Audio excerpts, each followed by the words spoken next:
Hello my dear family. இன்னைக்கு நம்ம Super 6ல ஒரு 6 everyday English expressions பார்க்க போறோம். If you are ready, let's get started.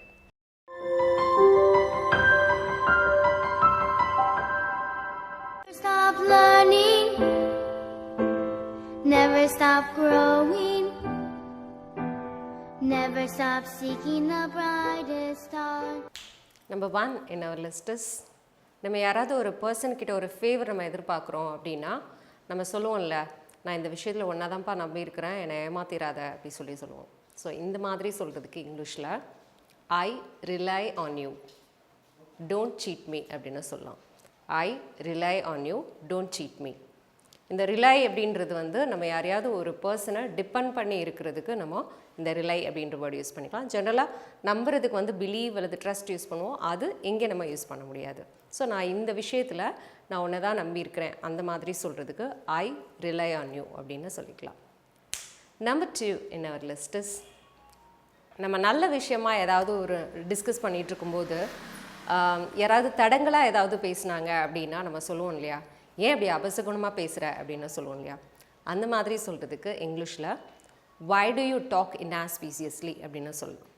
why do you talk inauspiciously அப்படின்னு சொல்லலாம். Number 3 in our list is இந்த மாதிரி முட்டாள்தனமாக பேசுகிறத நிறுத்து அப்படின்னு சொல்கிறதுக்கு, இந்த மாதிரி முட்டாள்தனமாக பேசுகிறத நிறுத்து, நான் நினைக்கிறேன் உனக்கு புத்தி கித்தி கெட்டு போச்சுன்னு நினைக்கிறேன், புத்தி மழுங்கி போச்சுன்னு நினைக்கிறேன் அப்படின்னு சொல்லுவோம் இல்லையா. ஸோ இந்த மாதிரி சொல்கிறதுக்கு stop talking nonsense, I think your brain has become blunt அப்படின்னு சொல்லலாம். Stop talking nonsense, I think your brain has become blunt அப்படின்னு சொல்லுங்கள். பிளண்ட் அப்படின்றது it is just opposite to sharp, கூர்மையான அப்படின்னு சொல்லுவோம் இல்லையா, அதுக்கு ஆப்போசிட்டு தான் வந்து பிளண்ட் அப்படின்னு சொல்லுவோம். ஸோ இந்த இடத்துல உனக்கு புத்தி மழுங்கி போச்சு, புத்தி கெட்டு போச்சுன்னு நினைக்கிறேன் அப்படி சொல்கிறதுக்கு நம்ம இது யூஸ் பண்ணுறோம். Okay, next set of sentences பார்க்குறதுக்கு முன்னாடி நிறைய பேர் ஆன்லைனில் இங்கிலீஷ் கற்றுக்கணும் அப்படின்னு நினைக்கிறவங்க, எனக்கு கிராமர் இல்லாமல் ஃப்ளூவெண்ட்டாக இங்கிலீஷ் பேச முடியுமா, அதுக்கு சொல்லி தருவீங்களா அப்படின்னு நிறைய பேர் கேட்குறீங்க. ஸோ அதுக்காக ஃப்ளூவன்சி ட்ரைனிங் அப்படின்னு சொல்லிட்டு ஒரு நியூ கோர்ஸ் லான்ச் பண்ணியிருக்கோம். இதில் வந்து மார்னிங் செஷனும் அவைலபிளாக இருக்குது. ஒரு நியூ பேட்ச் வந்து மார்னிங் 10 to 11 கம்மிங் வீக்கில் இருந்து ஸ்டார்ட் ஆகுது. இது பற்றின டீட்டெயில் தெரிஞ்சுக்கணும் அப்படின்னா ஸ்க்ரீனில் தெரிகிற இந்த நம்பருக்கு காண்டாக்ட் பண்ணலாம். Okay, number 4 in our list is ஏதாவது நடக்கிற விஷயமா பேசு, இதெல்லாம் நடக்கிற விஷயமா அப்படின்னு சொல்லுவோம் இல்லையா. ஏதாவது நடக்கிற விஷயமா பேசு அப்படின்னு சொல்கிறாங்க அப்படின்னா அதை இங்கிலீஷில் சொல்லும்போது டெல் சம்திங் விச் ஹேப்பன்ஸ் அப்படின்னு சொல்லலாம். Tell something which happens or tell something which is possible. So இந்த மாதிரி சொல்லலாம். why won't it happen அப்படின்னா ஏன் நடக்காது அப்படின்னு சொல்கிறது. Okay, del something which happens அப்படின்னா நடக்கிற விஷயமா பேசு அப்படின்னு சொல்கிறது. why won't it happen அப்படின்னா ஏன் நடக்காது அப்படின்னு சொல்கிறது. Okay, number 5 in our list is இப்போ யாராவது ஒரு மாதிரி பதட்டமாக இருக்கிறாங்க அப்படின்னா, ஃபார் எக்ஸாம்பிளுக்கு ஒரு எக்ஸாமுக்கு போகணும், டிராஃபிக்கில் மாட்டிக்கிட்டாங்க, கொஞ்சம் பதட்டமாக இருக்கிறாங்க அப்படின்னா அவங்கள கவலைப்படாத, டேக் இட் ஈஸி, ஸோ அந்த மாதிரி சொல்லுவோம் இல்லையா. அப்படி சொல்கிறதுக்கு டோன்ட் ஸ்வெட் இட் அப்படின்னு சொல்லலாம்.